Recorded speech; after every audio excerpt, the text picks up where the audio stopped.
Las Vegas is always filled with stars, but today they will shine on a sunny afternoon on the streets of downtown. The stars of the Champ Car World Series are ready to raise the curtain on the 2007 season. The Champ Car World Series in 2006 was full throttle excitement from the first lap to the finish. A season punctuated by motion and emotion, crashes and clashes. When the final checkered flag fell, we had a three-time series champion to celebrate. Today, sporting an impressive look and intense attitude, Champ Car kicks off 2007 in the streets of Vegas. Just trying to keep it in line. I got the green light. I got a certified. Gonna turn this thing around. Read my mind. Read my mind. This is a new era for Champ Car for sure. It's going to a spec series with very few changes you can do on the car. It's very, very different from what we're used to. I have more experience than most others, but you know, the guys that are young are definitely out here fast and trying to prove that they can win as well. I'm very excited. New car, starting on a new track, just driving with your knife between the teeth all the time. You know, 100%, never give up. You don't have to be a psychic to know that Champ Car 2007 is set for a dazzling debut next on NBC.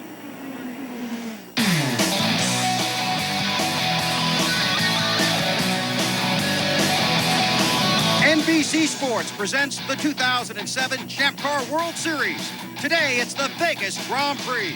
One word describes the 2007 Champ Car year: new. A new chassis, new faces, and the year begins on this new street circuit. Let's get you started with the stories as we begin our countdown to green. Just moments ago, our team of pit reporters went to work. Here's Marty Snyder. Well, thanks, Bill. Will Power has won 2 of the last 3 poles in the Champ Car World Series, including here this weekend. Your team got so much better at the end of the year last year. Are you seasoned enough to win a race today?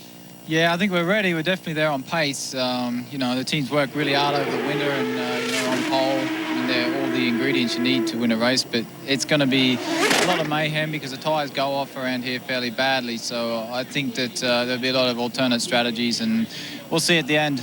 To Cameron Steele.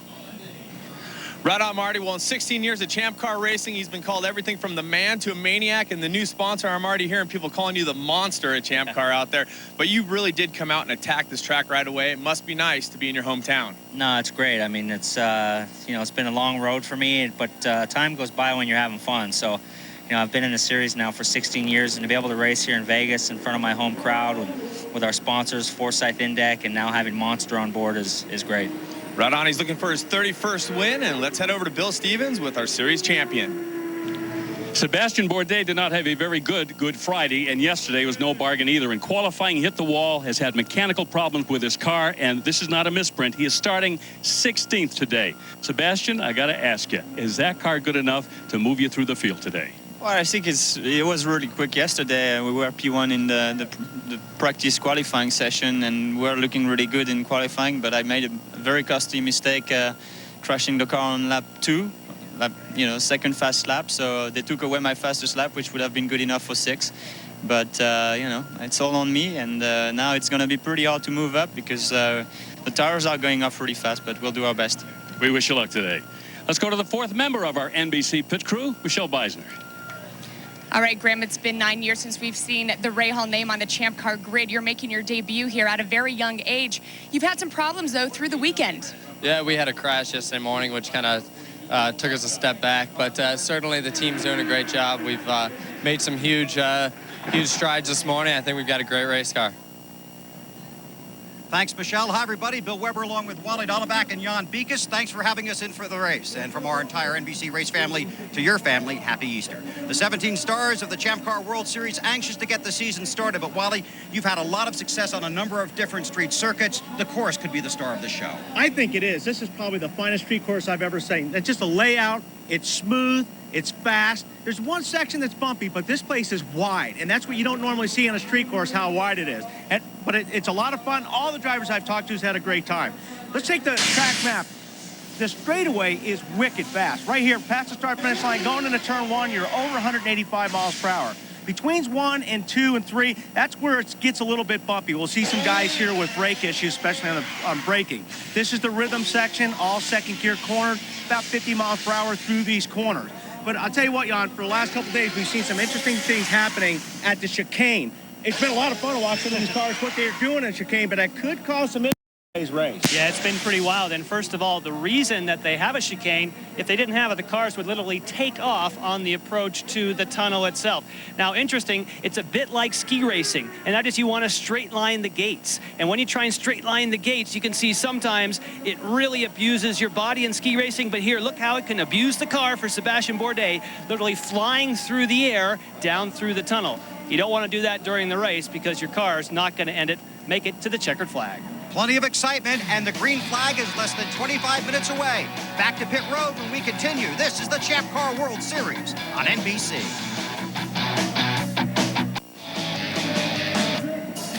NBC Sports presents the Champ Car World Series Vegas Grand Prix. Brought to you by the all-new Mazda CX-9, 7 passengers, the Zoom Zoom way. And by Bridgestone. For drivers who want to get the most out of their cars, it's Bridgestone or nothing. 2.4-mile street course here in downtown Vegas. It's gotten fantastic reviews. What's it like to be out on this track? Well, we put our best man on it, and it was a whole different world for Wally.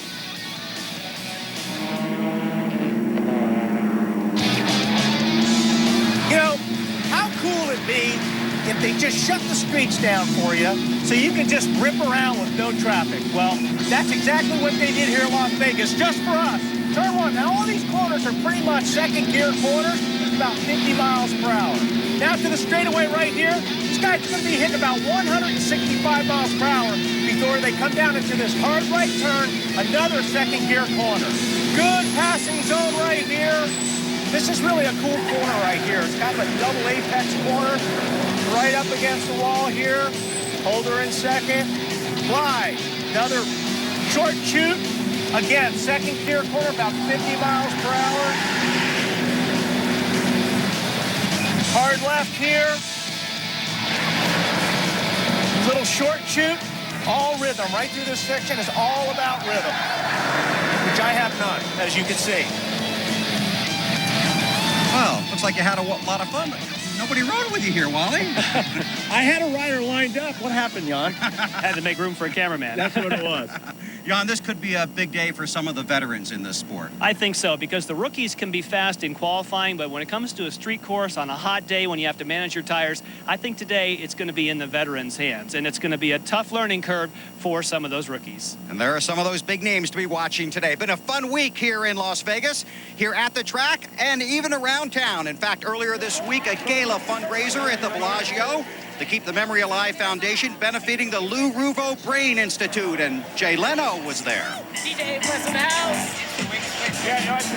This is where they should have a Grand Prix, actually. I mean, it has everything else except a Grand Prix. You got the entertainment, you got the food, you got everything except Grand Prix, so now the circle is complete. And also there that night, John Bon Jovi, Big and Rich. You saw Jay, and there was a lot of entertainment all over the place, including the Teddy Bears performing their hit, A Different Sound.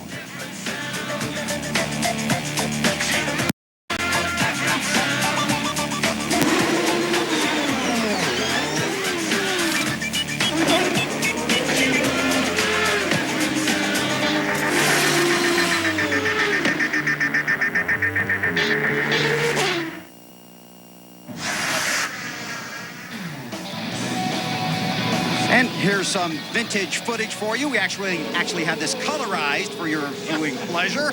Wally Dallenbach in the open wheel cars. And you had a lot of fun, a lot of success in those, huh? Yeah, well, yeah. No, it was fun. It was a good time. That was a Denver Grand Prix there, and they're fun cars.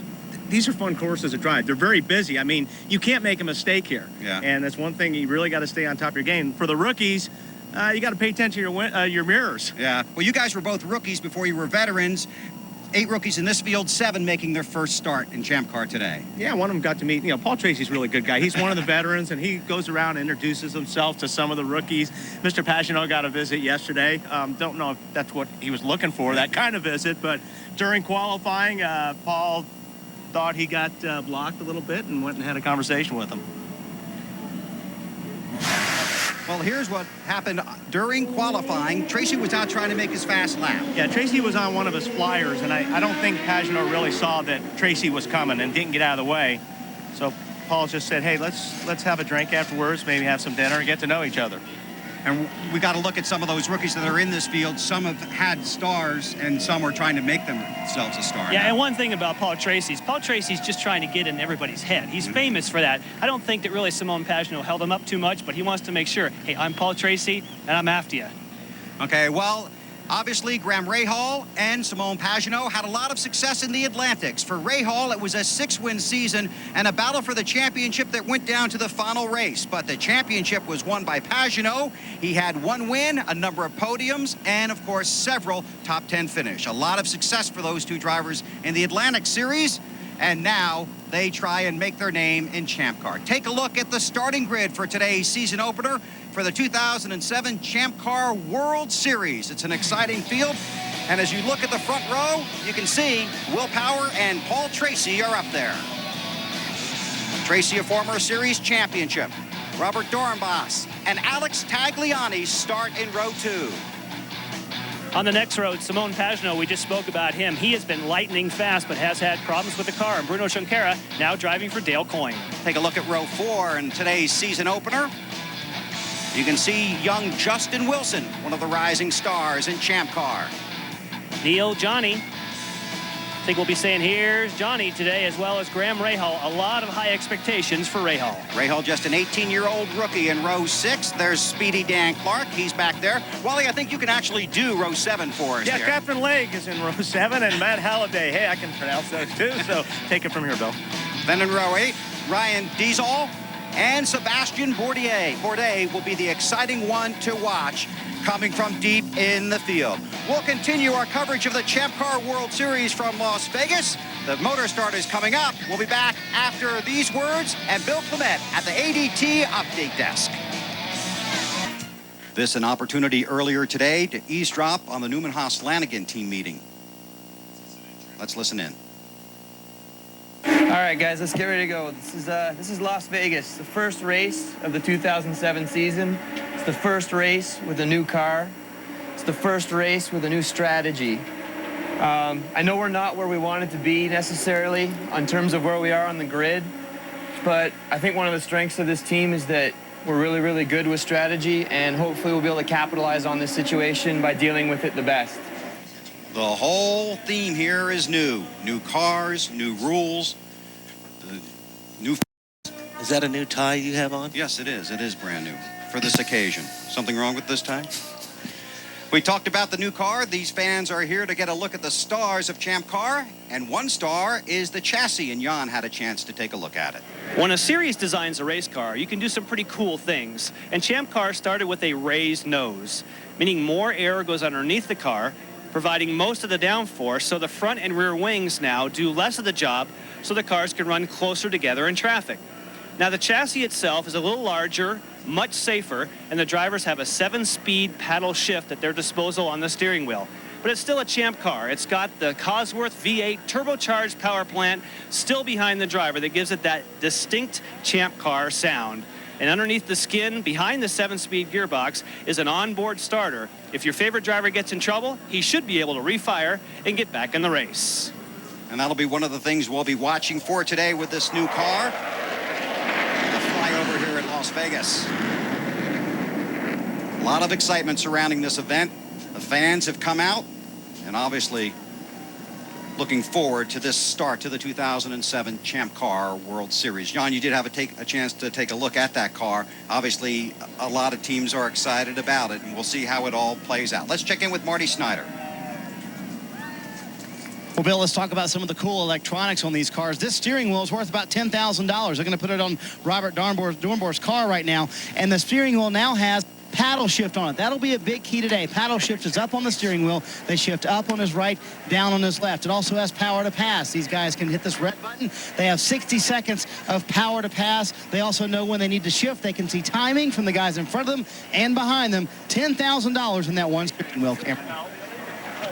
What you're looking at right here with Team Australia behind Simone Pagenaud's car is the starter. Well, that is the external starter. Like Jan talked about, they do have an onboard starter, and what this is being used for, if they have a spin or to stall the car out on the track, they're hoping that the starter is able to start the cars. They have been working in the pits. We'll find out later today if they work out on the track. A lot of unknowns today, but a lot of excitement in the air. We'll be back in a moment with the start of the Champ Car World Series Vegas Grand Prix. After these messages and a word from our local NBC stations, a 2.4-mile course, 10 turns, and a lot of excitement in the air here at Las Vegas. You're watching the Champ Car World Series on NBC.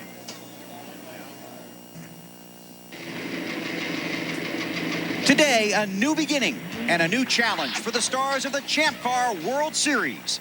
These are the precious final moments when drivers and crew are sharing the same dream, the dream of winning it all. Sebastian Bourdais going to close out the 2006 Champ Car World Series season. In 2006, the road belonged to 28-year-old Frenchman Sebastian Bourdais. The fast driver earned his third straight Champ Car title, racing to a series-high 7 victories. Fiery Paul Tracy lost some punch last year. Paul, put your helmet on. Put your helmet on. Piston cups break out behind the wall. Is this a replay of San Jose? But in 2007, the former series champ is back, and this street fight is in his town. One young driver wants to follow in his famous father's tire tracks. Graham Rahal makes his Champ Car debut in Vegas at the age of 18. Now, speed meets greed as the Champ Car World Series comes charging through the streets of downtown Vegas in front of a full house. Get ready to place your bets because these drivers know that in this daring game of chance and champions, only one person walks away a winner. NBC Sports live in downtown Las Vegas, Nevada for the season opener for the Champ Car World Series, the Vegas Grand Prix. The cars have fired on pit road, beginning to roll out of pit lane and onto this 2.4-mile track. A lot of excitement here in the air. There are 17 cars in this field, 8 rookies, 7 are making their first appearance in the Champ Car World Series.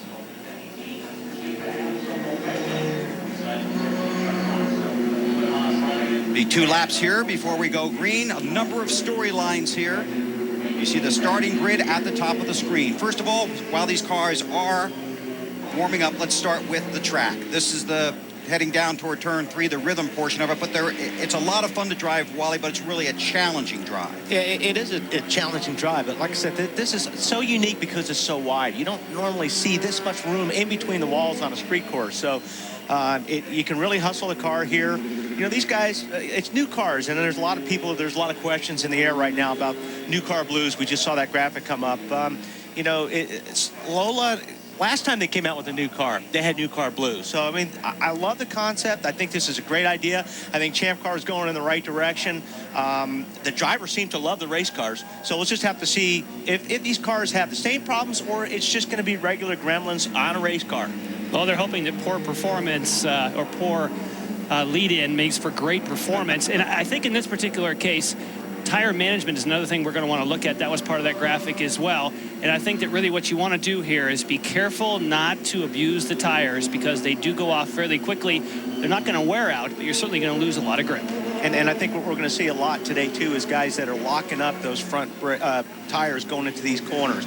You really got to dive in hard on these corners, and we'll see some guys locking those tires up. And like Don says, his tire management, you can flat spot one of these tires real easy if you lock a tire up and it goes 25 to 30 feet without spinning.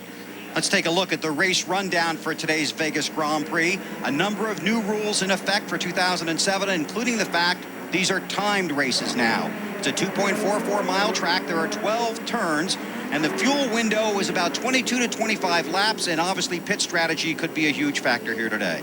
It could, and really the variable when you have a timed race is you don't know the number of laps based upon how many caution periods you have.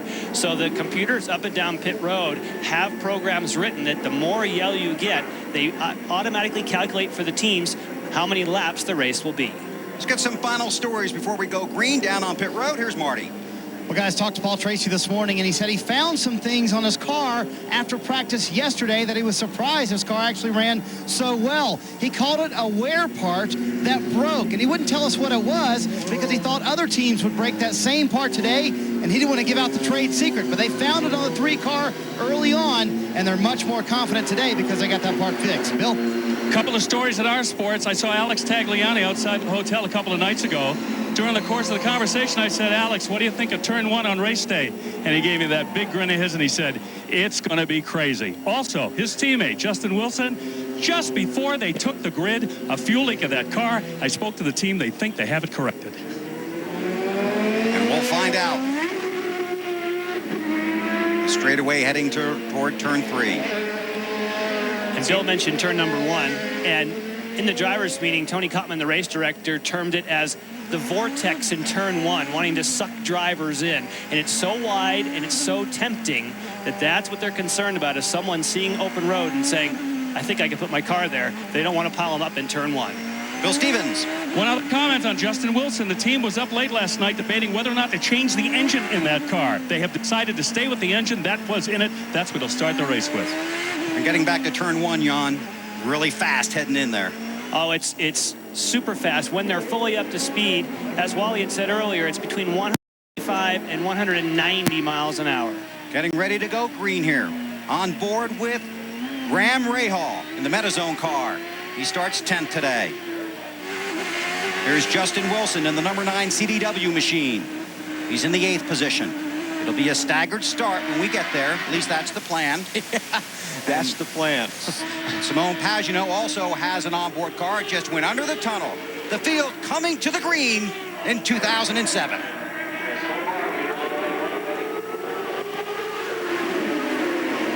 I don't think they're going to get it that time. Nope.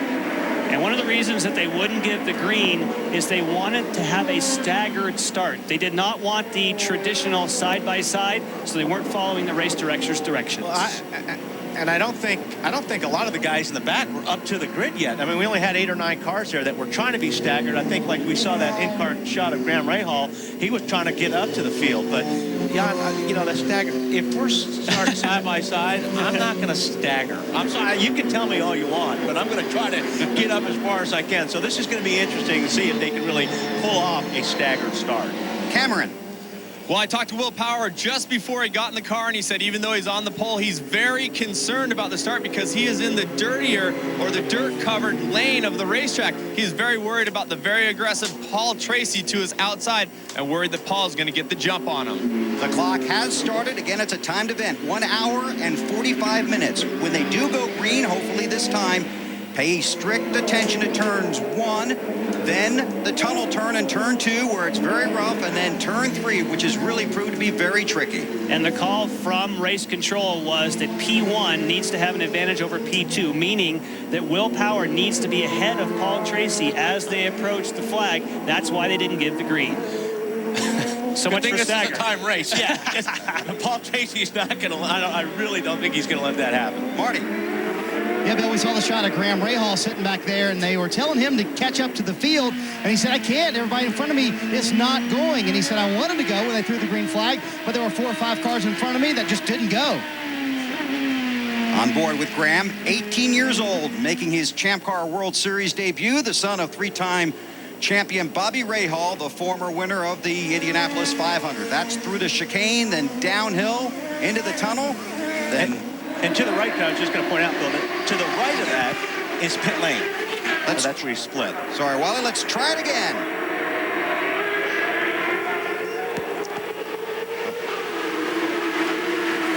That's about all you're going to get from Paul Tracy. And Paul Tracy's gone around the outside. Oh, whoa!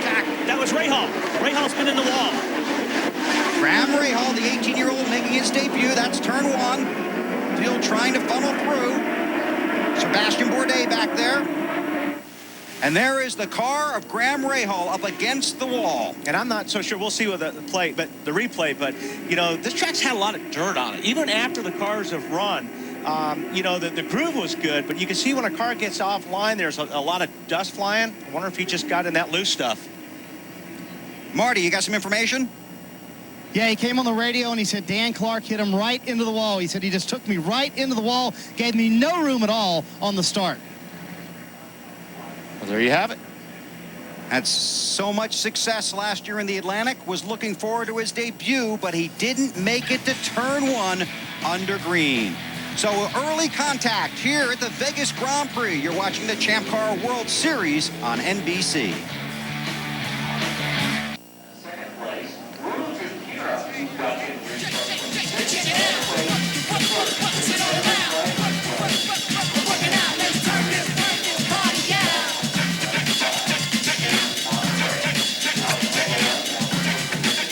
NBC Sports Live at the Vegas Grand Prix, the season opener for the Champ Car World Series under caution.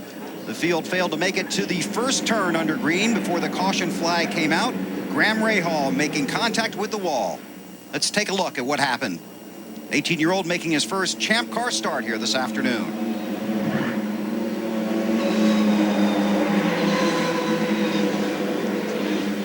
Now we can ride along with Rahal. Looking to see if he gets pinched. There was Dan Clark to his left, but I think, Wally, what you were talking about earlier, that is the portion of the racetrack that didn't have a lot of running, and it was dirty. Yeah, that was a dirty part of the racetrack. You could see that the car came over on him a little bit, and he reacted a little bit, and when he reacted, he got in that loose stuff. Marty Snyder. Well, the replay showed a little dirt out there. I know it was a dirty racetrack, but did Clark get into you at all? Well, I mean, what happened is, I mean, on the start, we weren't all packed up enough. And so I was trying to get right up behind Justin. In the meantime, Dan Clark must have been like 6th gear flat out. And he definitely jumped the start. And then what happened is he got up next to Yanni and realized he was going to either hit Yanni or go across the track. He shot across and, you know, I mean, I had to dodge him. And by that time, you're so far out in the dirt that the car just won't turn. A short day for the rookie 18-year-old. Thanks, Marty. Very disappointing. Talked to him yesterday along the grid, was really excited about the opportunity. Thought a podium finish might be in the plans, but not going to work out today for the son of Bobby Rahal. Now it's time for the Mazda virtual pit stop, where you, the viewer, try to make the right call. Today's question: who has the best chance to unseat Sebastian Bourdais as the Champ Car champion? Is it Paul Tracy, Justin Wilson, or Alex Tagliani? Using a mobile phone, text A for Tracy, B for Wilson, or C for Tagliani to 55333. Each text vote costs 50 cents. We'll check in on the results a little later in today's race. So Paul Tracy is the race leader. Then it's Will Power, Bruno Junqueira, Alex Tagliani, and Robert Doornbos, the top 5 under caution here at the Vegas Grand Prix, the season opener for the Champ Car World Series. Disappointment for Rahal, but Sebastian Bourdais and company trying to make a run at the Champ Car World Series race here in Vegas. NBC Sports presents the Champ Car World Series Vegas Grand Prix. Today's race is brought to you by CDW, the right technology, right away. By action-packed thrill ride movie Redline in theaters April 13th. And by E-Trade. It's easy, it's extraordinary, it's E-Trade.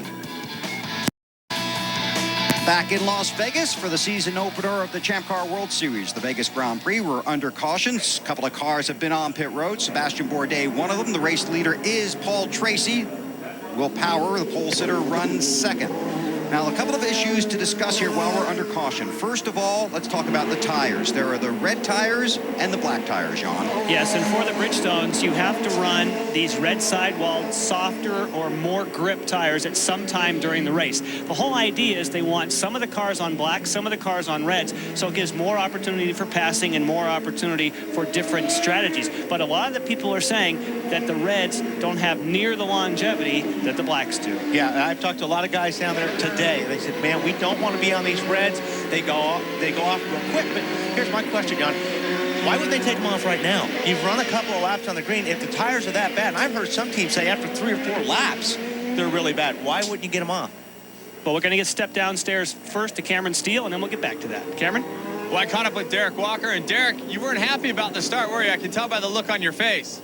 Well, no, we're second. We should be first. But Paul's a good starter. He's got a lot of experience, and I think he was a little close to the front line there off the mark until the green flag flies. But he's got it. It's a long race, though. We're quite happy where we are. Well, real quickly, while we have a second, we all want to say happy birthday to you, Derek. Oh, thank you very much. And the answer to your question, Wally, is the reason you wouldn't come into the pits right now with this yellow, it just may have turned this race into a two-stop race. So you really don't want to have to stop 3 times. If it's a two-stopper, you just got to live with those red tires. See the pace car headed for pit road. There's the chicane. Drivers weaving through. Pit road is to the right. The track stays to the left. You Oh, we got somebody spinning already back there. Sure do, at the back of the field. Is that Figgy, possibly? Yes, indeed. Car, Alex Figgy. His car sitting in the middle of the track, and the green flag is out.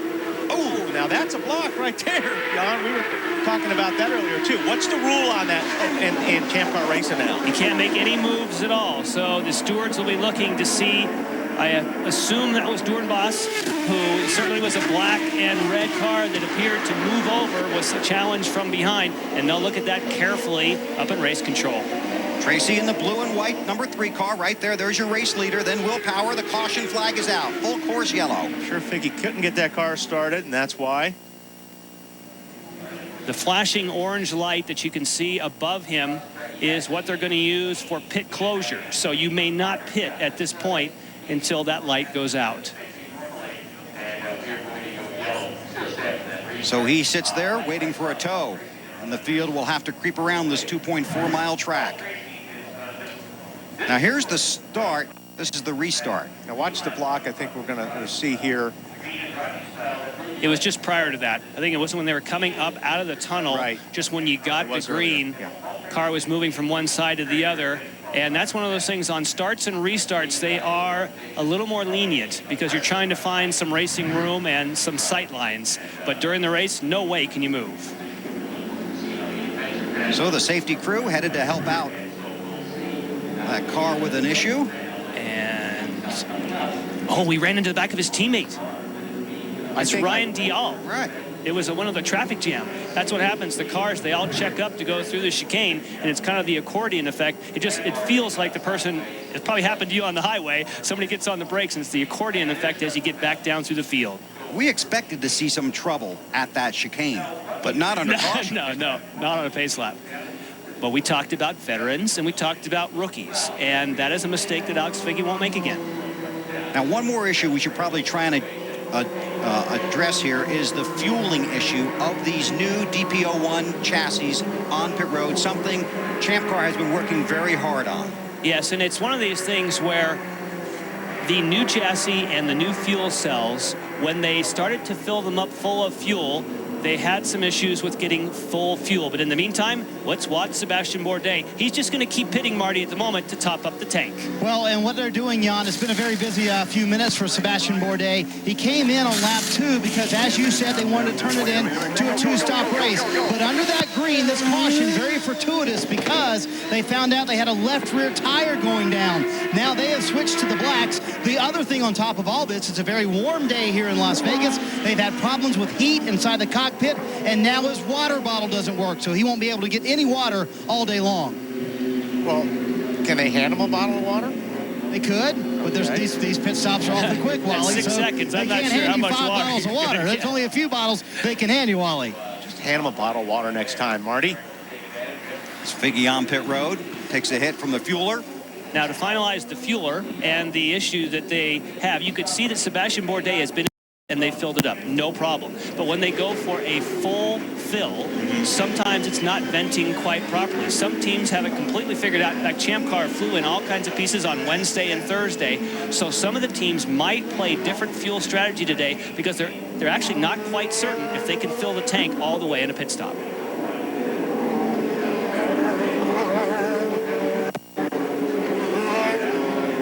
And there you see them checking the tires. And his name is Dog. It's because his dad's name was Hot Dog. He's been on the series with Newman Haas, Lanning, and now they found the puncture. In fact, you can hear it. And Sebastian Bourdais did not have good luck, but he has today that they found that under caution. They found that right there, Jan, and they came in and found it right away. Dog found it right away, and as you said, you can hear it almost. It's leaking out of that hole right there, the left rear tire. There, the pace car again will head for pit road, and once again we'll try and get in a full green flag lap here in Vegas. And there was a call from race control. You saw some cars changing position. Race control actually had car 14 and 9 change position, so there wasn't that someone was passing when they shouldn't. They were told to do that by race control. Justin Wilson in the 9, Robert Dornbos in the 14. And my guess is that was that blocking thing that we saw, because I had a feeling that was Dornbos when we saw it originally. And here comes Paul Tracy, and wow, look at them. They light him up at slow speed. Wow, that's exciting. That's almost like a standing start. Nearly 190 miles an hour when they get into turn 1. Tracy, then Will Power. Here comes Dornbos. Oh, nice move. That was a beautiful out-braking move right now. Oh, a little bit of contact there. Justin Wilson appeared to get hit from behind in the CDW machine. On board now with Wilson. Here's the roughest part of the racetrack right here. You got to be really careful when you brake right here, because the cars bounce up and down off the racetrack, and you're downshifting and braking at the same time. When these guys get a lot of laps on these tires, we're going to see some issues there. Good long straightaway that leads you to turn 3, and then the rhythm portion of this course begins. A lot of right and left-handers connected by very short chutes. But it's you pretty much run the same gear all through here. You get off the throttle, you kind of slow it down, then you hit the throttle real hard, get into another right-hander. And it's worth talking about right now that some of the drivers might be using the Cosworth power to pass. Marty told us about that briefly when he was showing the steering wheel. You get 60 seconds of an extra burst of power, 18 seconds of additional 50 horsepower, but you can only use a total of 60 seconds in an entire event. Everybody has the same amount. You have to choose when you want to use it. Sometimes when the cars are this close together, it's a great time to try it. Through that chicane and into the tunnel. And that's Dornbos in the red and black making the move on Junqueira, and then behind the other Minardi car, it appeared, got into the back of Justin Wilson. There is Wilson. Started 8th today. Again, young Graham Rahal out of the race on the opening green flag lap. This is turn 3. Now headed for 4. This takes you past the hotels and the casinos here in downtown Vegas. And I will say that move that we were so impressed by was actually Alex Tagliani. Now that we can get a better look at the car, he also has that Lexington Energy black and yellow scheme like some of these others. Fantastic move for Alex Tagliani. That red and yellow car, the McDonald's machine for Sebastian Bourdais, the 3-time champ. He's already been on pit road twice. Had problems in qualifying. 12th spot right now. And a lot of these guys around him, you'll see, we talked earlier about the tires, the reds. He's on the black, so he's on a little bit better tire right now. Fresher tires for sure. Behind Neil Johnny in the Red Bull machine. Got to be real careful through here. I mean, he's got a lot of rookies he's coming up to. He doesn't want to make any mistakes. He want to make sure that he thinks the rookie or the driver that he's trying to take sees him before he makes a move. With Simone Pagenaud. Then Johnny, then Bourdais. I bet we'll see a move going into 1 here, Jan. There's a lot of room here. Here he comes. Now Johnny has a European racing background where they make it more difficult and they do some blocking, but he follows the rules there but gets in super deep.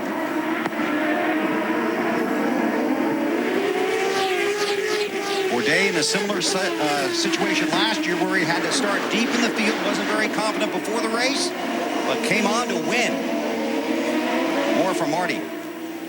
And Bill, you're talking about that Denver race. He actually started on the front row for that race, got in an early wreck on lap 1, as a matter of fact, had to go all the way to the back of the pack, made his way back up through the field to win that race. Today, he told me right before he got in the car, we're not quite as good as we were back then. He said the bigger part is the tires. They wear off so quickly. I'm kind of in a box. I would love to be aggressive, but if I'm too aggressive, then I wear out the tires. So I've got to play that fine balance between taking care of my tires and trying to get to the front. Trying to win 4 straight Champ Car Series titles, Sebastian Bourdais. His first race as a father, Jan. Yes, that's true. Well, it's not his first race in Champ Car. Right, yes, he's been racing some other things, but it certainly hasn't affected his focus. He's ready to. A lot of times he doesn't necessarily admit, but look at this. They'll battle for the lead. Will Power trying to make the pass on Tracy. Talk about shutting the door. And here he comes. Nicely done. Will Power to the lead. Started on pole. Tracy took the lead on the green flag start. He started under caution when the field was not aligned properly. And you can see Tracy going after. I mean, he doesn't like getting passed by anybody, but you see very aggressive. Cameron Steele. Well, it's kind of ironic to see Will Powell pass there because he said he was having his best luck in the tighter corners, but down the front straight, he wasn't very comfortable. So it's kind of interesting to see the changes they made at the car. I'm going to talk to Derek Walker here in a few minutes to see if we can elaborate. Thank you, Cameron. But Will Power has newfound confidence. There's no question. We watched him in qualifying. He just blew off the competition. He likes his car. You can see the way he drives. He's leaving only inches between the wall and the tires. And that's a newfound confidence that he's just built with the team and the car. He's going to be tough to beat. Want more Champ Car race action? Subscribe to Race Director. Just go to www.champcar.ws and choose from 6 different camera angles while you listen to team radio communications and view live telemetry, all on your home computer. Hey, you watch these guys going through that chicane area, Jan. They're starting to get a little bit more aggressive on those curves right now. You can see the first few laps, they were being careful, especially when you're racing somebody. You have the tendency, you want to make that thing a little bit shorter, and that's where you can damage your car. And I think that Will Power is doing a couple of qualifying laps right now. He doesn't want to give Paul Tracy the sense. He wants to get far enough away to where maybe he'll discourage Paul Tracy.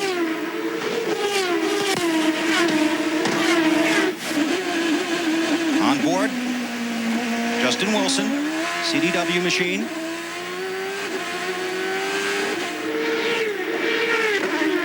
With Mario Dominguez coming up behind. Great story for Mario. Shocked. He just shocked the Champ Car community when he found out he was driving for Forsyth, the team that he was fired from last year as a last-minute deal. And certainly a lot of people pulling for Mario Dominguez. Bill? I'll tell you, Paul Tracy is having the time of his life, and I'll tell you why. We talked about the fact that he is in his hometown, but when he was the provisional pole winner on Friday, he said that he loves street courses, and the first 3 races of the year are in the streets. Las Vegas, then we go to Long Beach, and then Houston. He says this race will be a big barometer of how dominant he can be this year. Tracy trying to chase down Will Power. And it's Alex Tagliani, Bruno Junqueira, Robert Doornbos. The top 5 here in the Champ Car season opener. That's the front stretch, pass, start, finish.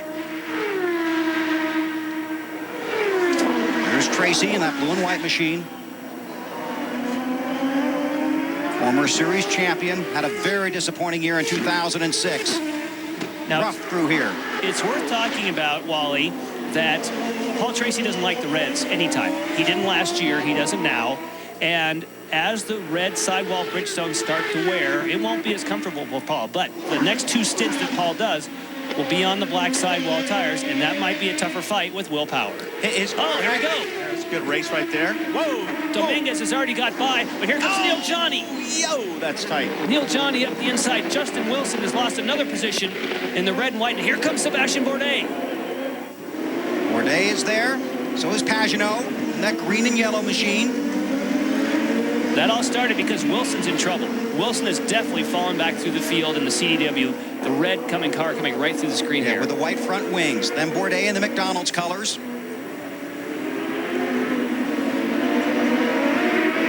So Dominguez with a nice move in traffic. And Johnny sure didn't look like a rookie there, did he? Not at all. Look at this. Neil Johnny trying to take both spots. Wow, Mario is thinking, yeah, I got Justin Wilson. Whoa, where'd you come from? And then Pagenaud right on his wing. On board with Wilson. So Wilson got a little wide. Yep, that set it up right there. Here comes Neil Johnny squeezing in. That happens fast. Great work. Oh! Bourdais, wow. Well, you knew he'd be coming to the front. I'm not sure if Justin, he was pretty close for contact there. And by the way, got a waving yellow. And we have a car buried in the tires. If that's one of the Minardi cars. OZ Jet is the main sponsor for Doornbos, but it's also on the other machine as well. Dan Clark's car could be. And that's that spot right there where you're coming off the bumps. And it is Dan Clark. Yes, yep, it is. sure enough. They have the sponsors on both cars, but well, Clark's helmet, easy to identify. Don't worry, buddy. We'll get it back. Let's get going. See if you got your visor up. That's it. Gesture. We can see you. that's gesturing, which of course means that he feels the car isn't damaged, possibly that the tires had done their job and possibly could get a tow. Now there's Bourdais. Right behind the rookie Pagenaud out of the Atlantic Series. Now here's on board with Justin Wilson. There's Bourdais with the move. it looks like Justin just has his hands full right now. Yeah, the car's really loose. Remember, there was potential contact with the back of his car on that first restart, and it's just big time loose. The back of the car stepping out, and there's the answer to our question. No physical contact, but wow, is Justin Wilson out there trying to save his life. Sebastian Bourdais, a three-time champ, trying to make it 4 and trying to start the season with a win coming from deep in the field here in Vegas. There you see the safety crew working with Dan Clark. And he was in trouble way back. That's a tricky part of the track, and it got Dan Clark. We'll be back in a moment with more from the Champ Car World Series Vegas Grand Prix after these messages and a word from our local NBC stations. NBC Sports live coverage of the Champ Car World Series coming to you from Las Vegas, Nevada on opening day. And happy Easter to everyone out there on this beautiful Easter Sunday in Las Vegas. Under caution after Dan Clark stuck it in the tires down in turn 3. Several cars have been on and off of pit road. And the pit strategy really starting to play out here. Yeah, I'm a little surprised Tracy didn't come in and get those tires off. I mean, as much as he doesn't like the Reds. And I think the reason he did not pit is right now he's only thinking about Will Power. If Will Power doesn't pit, Tracy's not going to pit. He wants to not let Power get any advantage. That's Power in the 5 car, the leader, then Tracy. Let's take a look at some of the pit stops that happened while we were away. Yes, Will. This is Alex Tagliani. Which would have been the highest runner at the time that decided to hit pit road. Takes the Reds off, puts on the black Bridgestones. And appeared, we talked about the fueling, appeared as though both he and also Sebastian Bourdais here are getting all the fuel. And we talked about maybe poor rehearsal makes great performance, although I couldn't say it earlier. It seems to be playing out. And there was a report from pit road that Bourdais might have had another tire issue. Might have had another problem with his tires. But it won't hurt him. Where he is right now, the more pit stops he makes under yellow, the better. Just keep doing it until he gets ahead of everyone on his fuel. And although he may have to stop about the same time, he'll take less fuel and have a faster pit stop. So right now it's Will Power, the race leader, then Paul Tracy runs second. Power started on the pole. Tracy took the lead away. Then Power got it back. So we continue under caution here in Las Vegas.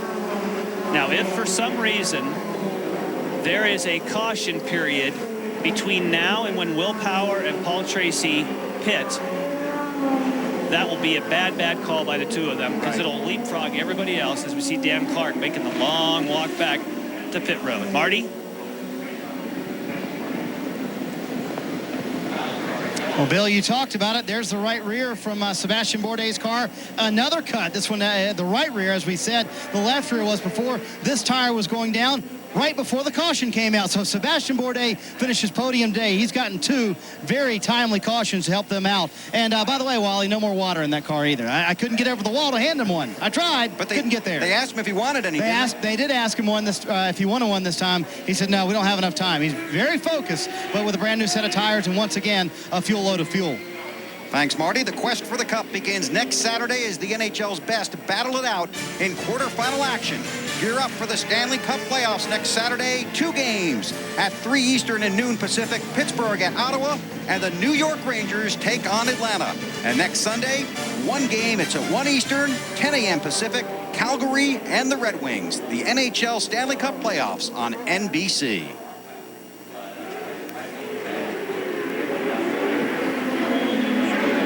Here's Alex Tagliani. Let's get an update from Bill Stevens. Down here with Paul Gentilozzi, the head guy at R Sports. And Paul, the race isn't really into its main theme yet, but a lot of strategy down here with fuel and tires. Well, we made the decision. We took a little bit of a gamble here. We gave up P3 for P7, but we're on black tires. The sun's out. It's hot. We don't know what the racetrack will do. If we get to the end on one stop, we're heroes. If not, we're not. And Alex is happy with the car. Oh, absolutely. He's got a great car. He was saving fuel first one. Got a good run going. The field rolls through the chicane, then under the tunnel. Those are great seats right there. Those fans get to see some big action. Green flag coming out. Wow, what happened to Paul Tracy? I was going to say, I figured Tracy was going to have a real good opportunity here on the restart to take the lead back. But look at Junqueira. Bruno Junqueira looking to the inside. Tracy holds him off. I think Will Power caught Paul Tracy sleeping a little bit on that restart. Could have been a gear change. It almost looked as though, since everyone but Paul Tracy, because that's so atypical, that would not happen to Paul Tracy. He is usually the king of restarts. I was expecting him to be in the lead going into turn one on this restart. Again. Yeah. Marty, what do you got? Just listening to Paul Tracy, he said if that wasn't a jump start, I don't know what it was. So he felt like he got snookered on the start. It wasn't a gear shift. He felt like they caught him not caught him sleeping, but jumped too early. There is a specific point on the racetrack. There's a line drawn across the racetrack that they had said you cannot accelerate on a restart until that point. So it's a judgment call from the observer that's there, but they are told exactly where they can get on the throttle. And you know Will Power was thinking about what happened earlier when Tracy beat him to turn one. Power, the race leader in the green and yellow machine. That's Paul Tracy, the Canadian, running first and second, working lap 18. Here's the start. Well, there's no question at the point where you're supposed to accelerate, Will Power is off to the races. And then an aggressive move by Bruno Junqueira. But when it comes to braking, one of the guys that's got to be the toughest to outbrake will be Paul Tracy. And something that's really fun for these guys today, they don't have to pay any attention to the traffic signals. So don't let those think that they're in control of the race. And by the way, the drivers asked if they could be turned off because they can be pretty distracting. Said no, if we shut those off, we'd shut down the whole city. They're all wired in together, so they have traffic flow. So Bastien Bourdais go by there. Justin Wilson on board with him, CDW machine. Justin Wilson did pit, so we would assume that they've been able, he is on black sidewall tires. We can see that now. And let's hope that in that pit stop, they somehow got rid of that looseness because that car was wicked loose with the back stepping out before. So he's really pretty much in ideal conditions right now. Well, we don't know if his car was possibly damaged. Remember, we saw early on the very first restart, it looked like somebody got into the back of him, or if it was just a case where he wore out the red sidewall Bridgestones. On the go, you can follow all the exciting Champ Car action with Champ Car Mobile. Go to www.champcar.ws to download a live leaderboard, wallpapers, and ringtones to your mobile phone. Standard data rates will apply. Champ Car Mobile. An update from Bill Stevens. Well, I'll tell you, Justin Wilson has had quite a weekend. You guys already know about the fuel leak just before he took the green flag. Almost switched engines last night. And on top of that, he's still getting used to the paddle shifter. Now, guys, I got to ask you, you've driven here. How hard is it to adjust under all of those distractions? Well, you know what? No, it's funny. We were talking to Paul Tracy the other day. I think with Marty and I, or maybe you and I, Bill. He said, there's times where he's reaching down looking for the shifter. That's right. I mean, you know, because when you're used to using a shifter all those years, then all of a sudden you go to a paddle shift, it takes some time to get used to it. Some of these guys are having some issues with it. He said it was his 16th year, and all of a sudden, you know what he did last year? He was a right foot breaker and changed to a left foot breaker. I mean, that's a lot different than just using your hand on a paddle versus a gear shift. That's like golfing left-handed and decided to pick up right. I mean, it's a huge difference, but he's pulled it off. And that's hard enough when you're just trying to play right-handed, let alone change. Marty, what are you doing? I'm following Bastien Bourdais, and he came in. He said, you know, every time we pit, guys, this is after the last pit stop, we seem to gain position, so this seems to be working out for us. And he had this quote, if I was listening to my heart right now, I'd be crying, so I better check my mood. He's kind of giddy inside the race car. Obviously very confident with what they have versus what they had earlier in the week in that one car. Tell you what, you start moving forward, it makes you feel a lot better. Bourdais carrying the McDonald's colors. It's along the pit straight there, headed for one. And you know what I think we've learned so far was one of the unanswered questions in testing is cars have never run together. This brand new DP01, as we talked about, was designed so the cars could run closer. This is the very first time that we've ever seen them run together in competition. And I think from what we've seen so far, they can run nice and close and battle. And Champ Car put a ton of resources into making that happen. I think that one has passed. I mean, you look right there in that shot, there's about 10 cars. Oh, no. Justin Wilson. Yep, his problems continue. Yeah, it's that. That's in turn 1. Sorry about that, Justin. Being moved by the safety workers. And we stay under green for right now. Okay, it's still running, but no drive, so that's gearbox. Yep. No gears. So Justin Wilson, very disappointed. Started 8th. Cameron Steele. Well, I've caught up with Joe Barbieri. We've talked about tires already today, and you guys weren't able to test here in Las Vegas. You did get some simulation data. Was it even close? Well, no, we found out that it's somewhere between 15 to 19 miles an hour quicker than what we expected. So we're going to go back and analyze all this data, and I guarantee you next year we'll bring a different tire here. Needing a little bit of a harder tire, is that what you're looking for? Absolutely, yeah. With all the dust and all, it's really chewing these tires up. But the guys will learn to use them, make some adjustments to the cars, and I think we'll still have a great race after all. Learning to use them means tire management. Back up to you guys. Thanks, Cameron. Race leader, Will Power. Paul Tracy runs 2nd, then Bruno Giacchera in 3rd. Robert Dornbos is 4th. Paul Tracy maybe closing that gap a little bit on Will Power right now. And talking about the tire situation, and as Joe Barbieri said, they wish they had gone a step harder. But what's interesting, the more they run here and the more rubber you put down, these tires may be just about right in the very last stint of this race. Right now, the track is still very abrasive, but the more rubber that you lay down on it, the more appropriate this tire will be. So we could have a bang up of a finish once they lay some rubber down. Marty Snyder. Well, Bill, another gentleman that followed the race was Matt Halliday. What happened to you? Well, I think there was a lot of chaos at the start. Rahal hit the wall, I guess, in front of me. I don't know why, but I already had a really good start. Was on the outside of the 3 cars and had nowhere to go, trying to avoid him and getting crowded and touch the wall and bend the suspension. So it's been a tough weekend. Hopefully next weekend will be better. Yeah. We'll see you next week. Thank you. This is a team that plans to run just the first 3 races of the year. They're hoping to run more maybe later. Bourdais is coming. He is. He just forced his way past Robert Dornbos. And there's no question, when he starts getting giddy on the radio, he knows he has a good race car, and Sebastian is coming to the front. We talked about the Mazda virtual pit stop. Had a chance to text in your answer who has the best chance to unseat Sebastian Bourdais. Paul Tracy starting the season in his own Las Vegas track. The Canadian gets 71% of the vote. Yeah, those things, that's pretty cool, real time. There's a lot of votes coming in.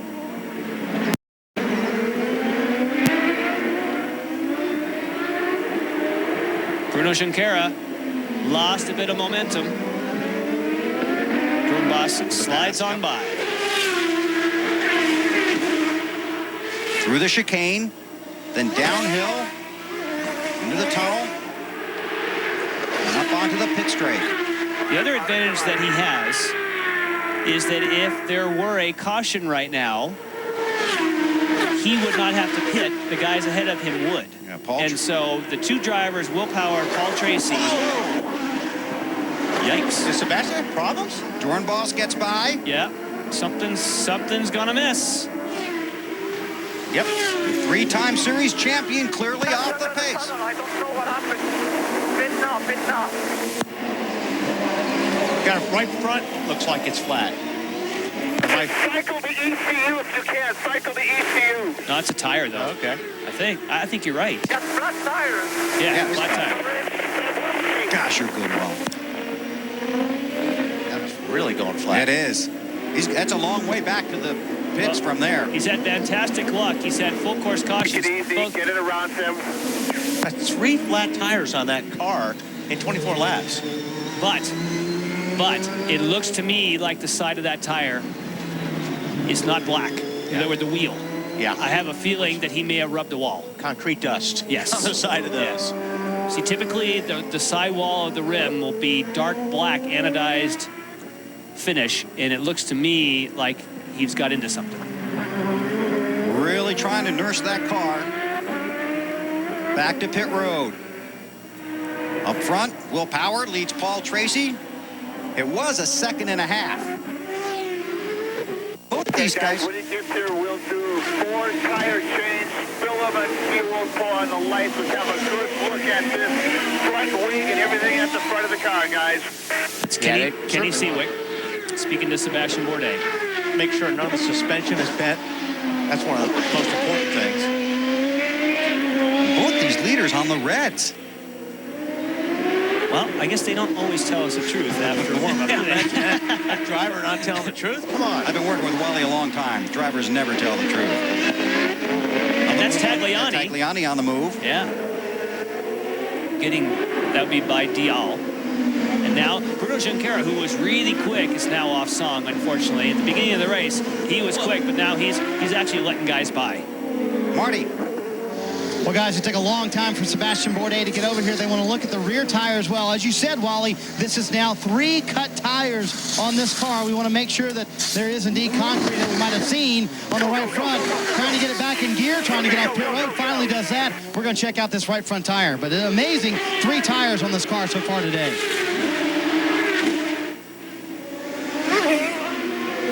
I think Junqueira is probably just off the tires. He's certainly dropped way off the pace. Dial now putting a lot of pressure on him. But as we said earlier on, he was really quick in the Dale Coyne machine. Ryan Dial, a 25-year-old rookie. That black and silver car. That's a new team, Pacific Coast Motorsports. And some of the veteran teams, like a Newman Haas Lanigan, have really tipped their hat here to Pacific Coast. And they said, as hard as we have had to work all winter as an established Champ Car team with this new car, they've worn out their mechanics. And they said, what on earth with a brand new team like Pacific Coast that they have managed to do as well as they have getting their program together? All the other veteran teams have said, you guys have done a fantastic job. Dial's teammates with Alex Figge there, right? Yes. On the back of the 19 of Junqueira. Here comes Pagenaud, which is, of course, the same color scheme, the Australian green and gold, as they call it. Let's check in with Bill Stevens. Yeah, Jan, you were just talking about Pacific Coast Motorsports. You know, they really are a fascinating operation with Tom Figge, Alex Figge's dad, owning that team. And they really do have the best of everything. Team manager Tyler Tadovic, you'll remember him. A few years ago, he was the head man when John Fogerty won the Champ Car Atlantic Championship.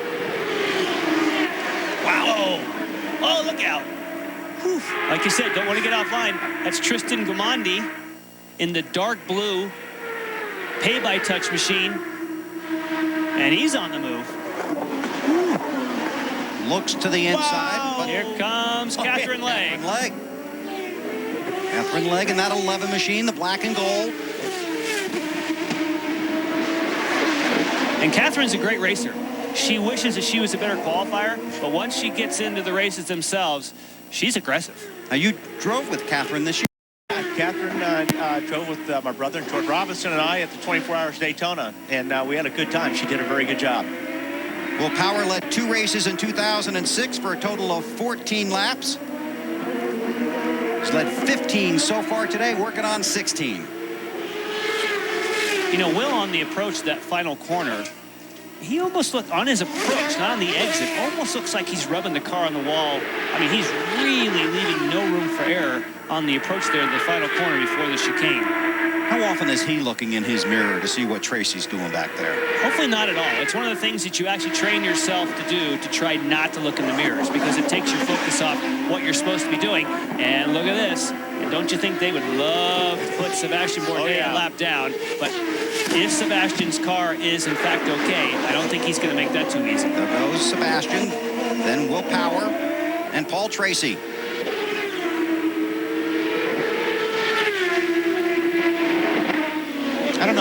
see the times drop a little bit. You know, when you see a guy like that up front, all of a sudden your focus is to catch him. In this next section, if we stay with Will Power, I'll be interested to see if he does this again on the approach. 27 laps complete, working lap 28. It's right after the rhythm section. When he sets up,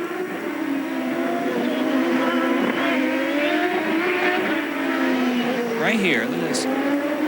He wasn't quite as close, but in the last couple of laps, he's been really rubbing on that entrance. Now, one thing I noticed, he's been going through the chicane and hitting those bumps, the curves a little bit harder. Let's watch right here. See, Paul Tracy gets through there a little bit slower. Oh, they're both pitting. Both heading for pit road. The two race leaders, Will Power and Paul Tracy, headed for pit road, completing lap 28.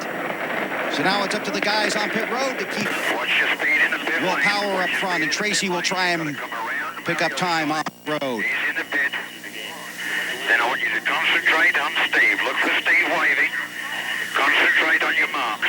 It's Neil Nicolai. Concentrate on the marks. Everything's fine. I want you to be knowing. Tracy on the left, Will Power on the right. But Tracy's pitted ahead. We won't know until Tracy leaves. Tracy's looking at. Yep, there he went. Yep. And this is the fill. See, typically the car would fill more quickly. If you're going to try and make it a two-stop race, you have to wait for it to fill. Last year, that pit stop would have been much quicker, but you're better off not taking a risk and not getting it all the way full. This is the issue we talked about. Because the venting slows down, they have to wait and wait for it to get all the way full. So you think Will Power got all fuel? Yeah, see, that's what they said. One car, Will Power's car's been fueling okay. Simone Pagenaud's car, they've had a lot of trouble with. It just depends. They don't have it quite fine-tuned yet. Well, we'll see how that plays out for Paul Tracy. Will Power with a quick stop. Stops occurring under the green flag. You're watching the Champ Car World Series on NBC. Our NBC Sports team live in Las Vegas for the season opener of the 2007 Champ Car World Series. There you see race leader Alex Tagliani and rookie Simone Pagenaud. And we heard earlier from Paul Gentilozzi, who was talking about the strategy, and this is the frog effect that you have. If you come in early, stay out of trouble. But one thing that we have noticed is the Cosworth power to pass, that extra horsepower, Tagliani has already used it all up. But Simone Pagenaud still has 49 seconds, and Pagenaud is reeling him in. This is his very first Champ Car race. He's right on top of Tagliani.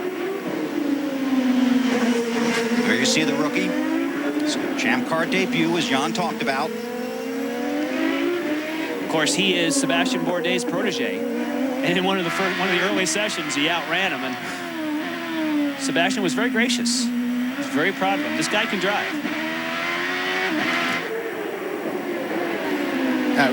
I guess really where you want to use that, obviously, he can't really use it in the rhythm section, but if you can get through the chicane and he can be right on his tail. Sit there and save some fuel. Long way to go. That's Rob Edwards talking to Simone Pagenaud. And that would not indicate that he's wanting him to use power to pass. He's like, you got to drive to your fuel number. Coming to NBC the first Saturday in May, it's the Run for the Roses, the 133rd running of the Kentucky Derby, the world's best thoroughbreds and the most famous race in the world.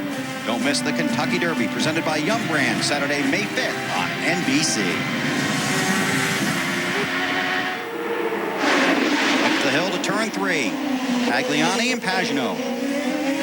If it was your first Champ Car race and you had a chance to move, oh, Sebastian Bourdais with more issues. Yeah, this I think is the end. Right there. That's the end. Bringing the wing back with him, though. 3-time series champ has had a very disappointing weekend here in Vegas. He told me in spring training. You need to get off there. You are damaging a car that we cannot afford to damage further. Get to a safe haven and park it, please. Marty? You guys hear the conversation, Bill, with Sebastian Bourdais. They want him to park it. They have to use this car at Long Beach if they can. They do have a backup car. They were planning to try and test these cars at Phoenix, but obviously that may be out the window now. The reason we wanted to talk about this also was because the toe end was knocked in on the car. So the toe link was was knocked in on the car. They knew it was going to be a matter of time before they had another tire problem. They just didn't think they would run into the wall like they did last time. And sometimes when it's towed in, it can actually let go. So it may have been that that piece let go. And what I was starting to say was in spring training, Sebastian Bourdais said, you know, you can't win a championship in the first couple races, but you can sure lose one. And I'll bet he's thinking about that at this very moment. It's a tough start. And this series begins with 3 straight road course races in 3 consecutive weeks. Long Beach next week, you'll see it on NBC. Then on to Houston. I was also starting to say that if you were doing your very first Champ Car race and you had a chance to take the lead, and your engineer is saying, just take it easy, save a little fuel. I mean, come on, let me make a move. There's Catherine Legg, currently scored in the 4th position. Driving for Dale Coyne Racing here in 2007. There was a lot of talk here, even as late as Saturday or Friday morning, about who was going to drive for the Dale Coyne teams. Tristan Gamandi ahead of her. Pay-by-touch machine. A surprise announcement. You talked about how late it was for Catherine Legg, as Sebastian now is making the walk away from his car. He essentially flew to Laguna Seca, Mazda Raceway, got named as the driver, sat in the car for the very first time. They were building a seat for him while they announced that he had done the deal, and then found out he didn't have near the fitness to hang onto the car at a high G-force racetrack like Mazda Raceway at Laguna Seca, and he's been doing some weight training ever since. Want more Champ Car race action? Subscribe to Race Director. Just go to www.champcar.ws. Choose from 6 different camera angles, and while you listen to Team Radio Communications, you can view live telemetry, all on your home computer. Race Director. Cameron. Check it. Let's check it. Bill, I'll take it here. Thank you very much. Paul Tracy is coming back to pit road because when they came here, they did not get the car full of fuel. They also think Will Power did not get his car full of fuel. They changed 4 tires, sent them out. We'll have to check and make sure they did get it full this time. They didn't want to take a chance on running out. I asked one of the engineers earlier. He said we were woefully short of getting it full last time, and they stayed a long time last time. Here come the leaders, but that's got to be so frustrating for Paul Tracy because we noted that he spent an inordinate amount of time on pit road the first time taking fuel, and then to find out it didn't fill. That's just very frustrating. But again, the teams have been working flat out to try and get this figured out. Some have it and some don't. And that is a very interesting to find out if, in fact, Will Power in his quick pit stop did get his fuel. Agliani in the red and black machine, the race leader. Then Simone Pagenaud, a rookie. Gormundi, another rookie, is 3rd. Then Catherine Legg is 4th. Will Power scored in the 5th position. There you see the telemetry on the 8 machine of Tagliani. Pagenaud looks like it's a little bit better through this section of the racetrack. Tag makes just 1 slip up. Pagenaud's going to be there. But so far, these guys are both working the track perfect. See, Pagenaud gets it right up on this tail, right through this area, right through the slower stuff. And again, we'll point out, Tagliani, according to our computer, has used up all of his Cosworth power to pass. And Pagenaud's trying to push that button, but he knows if he does, the engineers will be in his head. Well, because he has to make it to the pits on a certain lap, and they just watch it so carefully. And on the dashboard, which is actually the very top of the steering wheel, it just gives him a constant readout of how much fuel he has burned and how much his fuel number is. Again, it's not that they don't have enough fuel. It's that if he can save a little, they can go 1 more lap before they pit. Big story so far today. Graham Rahal did not make it to the first turn under green. Hit the wall along the right-hand side of the pit straight. And Sebastian Bourdais, the 3-time series champion who started deep in the field, is out of the race after numerous tire problems. This is Will Power working up through the field. Catherine Legg in front of him. That's 4th. Legg is 4th in that yellow and black machine. Then the Aussie Vineyards machine of Will Power in 5th. Cameron, what are you working on? Well, I can tell you, talking about what happened with Paul Tracy, I got some thumbs up confirmation here at Team Australia that Will Power did indeed take a full load of fuel. Thumbs up all the way around. I can also tell you they're working feverishly on the system this morning before they came out to race. They worked very hard. It could pay off for Will Power. Currently runs in the 5th position. Season opener for the 2007 Champ Car World Series. Alex Tagliani is scored as your race leader. There are the top 5. You're watching the Champ Car Series on NBC. They're famous for being funny, but with no scripts, no rehearsal, and a live audience, will they fall flat or will they make them laugh? Thank God you're here. Premieres Monday at 9, 8 Central on NBC. There's our race leader, Alex Tagliani. Let's check in with Michelle. Just spoke to Paul Gentilozzi, who informed me that the leader, Alex, has 44 seconds on power to pass it. Their strategy right now is saving fuel. Well, that's interesting because the computer in our booth says he's used it all up. And computers always tell us the truth, don't they? Right, sure they do. You see me use my computer this weekend. You know I can't trust that. It comes from a data stream, and there is occasionally some issues with data streams. So that is good news. But they wouldn't mislead, Michelle. I was going to say, wait a minute, we're talking about Paul Gentilozzi. Well, that's true. But it is odd. Alex Tagliani, as would know that at this stage of the race, to have none left would be very ill-advised. Yeah, according to our computer here, he's the only one that theoretically has used it all. A number of guys have used it. Catherine Legg has used it a little bit as well.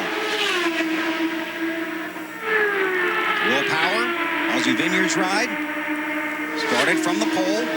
Pole sitter in 2 of the last 3 races, as Marty Snyder talked about earlier. That's Catherine Legg right in front of him. Legg runs in the 4th spot. Will Power in 5th. Tagliani is the race leader. 2 of those Aussie Vineyard cars running in the top 5. Derek Walker, pretty happy with that team right now. I mean, you know, first race of the year, but he just really liked the way things came together over the winter. When we saw Derek down in the paddock on Thursday, he walked up to you and goes, "Man, you're all grown up." And I felt like saying, "Boy, you haven't talked to Wally in a while."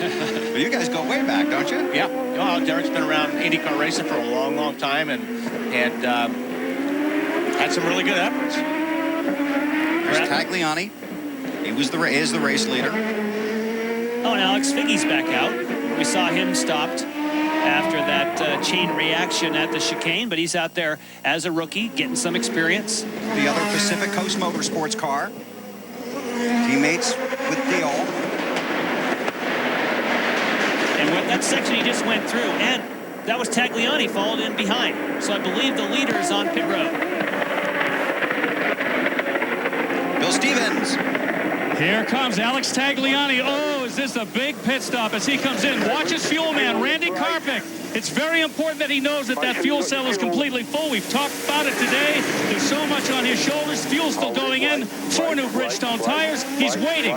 He's waiting. He's watching that silver clear tube on the top of the filler, and it looked like he got all the fuel. Let's go to Cameron. Right now, Tristan Gomendy is in the pit. He will be able to go the rest of the distance if indeed they get a full tank. You can see he's getting a hit from a stick behind there to let him know that they've got a full tank, a full dump. Jimmy Vassar, one of the team owners here at PKB, saying they will be able to go all the way to the finish from here. And that's the rookie Pagano in front of Tagliani in that green and yellow machine. So the Walker team has filled both of their team cars faster than the competition. One of those cars is way off song. You can hear a misfire, but boy, that was fantastic work by the Aussie Vineyards crew, Walker Racing. Excellent work. Oh, which car is that? That sounds like that one right there. Let's listen. Yep, Simone Pagano. Oh, crushing. Engines, that's right. Something is wrong on the engine. Yeah, 10-4. Keep running with it. I see it on telemetry. Keep running. They don't get better. No, they don't get better. And sometimes you can recycle. You heard that someone say earlier, recycle the ECU, that's engine control unit. That basically means reboot the computer. But generally when you have that kind of misfire, that doesn't help. Tagliani right behind him. Not for long. So Tagliani Tagliani makes the pass as they head for the chicane. Feel bad for him here. He picked up the position in the pits and has no chance but to move it, give it back. You can follow all the exciting Champ Car action with Champ Car Mobile. Go to www.champcar.ws to download a live leaderboard, wallpapers, and ringtones to your mobile phone. Standard data rates will apply. So Tagliani takes the position, and Pagenaud is going to nurse it as long as he can. He doesn't get run over. Yeah, look out. Tracy? Yeah, Paul Tracy. So Paul Tracy picks up the 6th position. I believe got to think he's going to come to the pits this lap. I mean, he's way off the pace. He's just going to be in the way out there right now. Settle down, calm down. Drive back to the pit lane, come into the pit. Pits this time. So when he says calm down, up. He got wound up, but because he knows, he feels like things probably just about to blow or something. What do? I believe they wanted him to do one more lap so they can analyze the telemetry to figure out what part to replace. Yeah. Well, the thing is, too, the team's got to understand he's getting run over out there. Yeah. So you're trying, you're as a driver, you're saying, hey, listen, I got these guys, I'm in the way, I don't want to wreck this thing. So, yeah, he's probably a little bit wound up, but for good reason as well. Absolutely. Catherine Legg taking advantage of it as well. Now, if you're Derek Walker and company, are you wondering about Will Power? Not really. It's an isolated. It could be any number of things. Stop in the box. Simone Pagenaud, the Atlantic champ, 2006. Cosworth's guys will be there waiting for him. Yeah. Pit box, switch off, just sit tight. It'll take a while.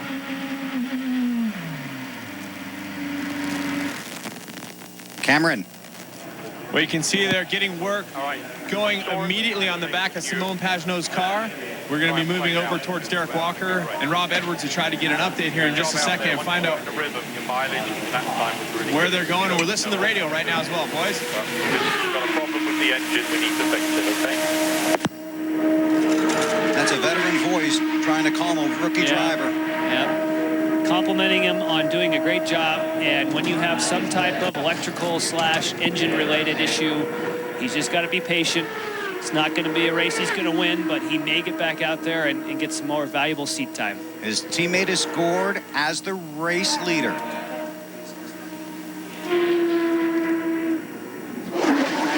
Well, back at the point, Will Power, Pagenaud's teammate.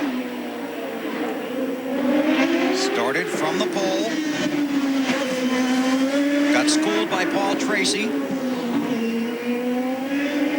There's Robert Dornbos in second. He would be a rookie. He would be a rookie, but he has a tremendous amount of experience, including Formula One. Talked to him today. He said he was a bit concerned about the rolling start. It was the very first rolling start he'd ever done. The first time he ever, this morning, in the final practice, had tried saving fuel. These are all new concepts on street racing and Champ Car and some of the strategies. But remember, his engineer is Michael Cannon, the very engineer that A.J. Allmendinger had last year when he was dominant. So he's headed for pit road. 11 F1 starts in the last 2 years for Robert. And we'll head to the Minardi team for work. Bill Stevens. Down here, guys, in comes Robert Dornbos, having a great run today. Again, the fuel cell situation. Team Minardi has actually stationed somebody up on the wall to make sure that that fuel fill begins to bubble. That indicates that that fuel cell is completely full. But as you can see, these gas stops are taking a little longer than normal. It seems like an eternity. The tires have already been changed, and he's away. That's the race leader, Will Power, on the right. Aussie green and gold. And you can hear Michael Cannon underneath just saying, take it easy. It's going to be a really long stop. And if you looked in the vent hose, and we might want to go back and show a replay, but you could see in the vent hose just fuel pouring out of the vent hose, which normally is the signal for the fueler disengage. And you can almost see the fueler. Yeah, he wants to do it. Pull out. Like, no, let it splash. It takes some time. And again, all of the teams have to use the identical parts. It's not like they can come up with some widget that fixes it. Champ Car is right on top of it. They've flown out all kinds of new parts, but unfortunately, Some teams using the identical parts that they work great, and other teams are still struggling.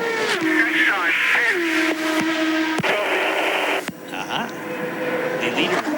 Will Power, race leader, being called to pit road next time by.